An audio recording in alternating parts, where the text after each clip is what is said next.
April 2026 চারজন astronaut চাঁদের চারপাশ ঘুরে এসেছেন।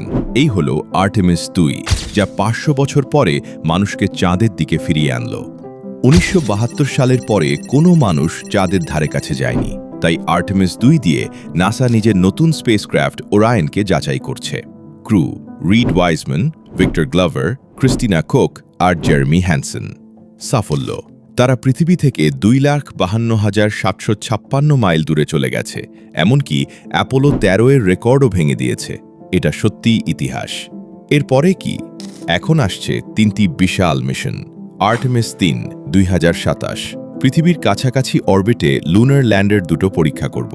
স্পেসএক্স এর স্টারশিপ আর ব্লু অরিজিনের ব্লু মুন দুটোই। আর্টেমিস 4 2028 এবার আসল কাজ। অ্যাপোলো 17 পর এটাই প্রথম চাঁদে ল্যান্ডিং। দুজন অ্যাস্ট্রোনট চাঁদের মাটিতে নামবেন, গবেষণা করবেন, নমুনা সংগ্রহ করবেন।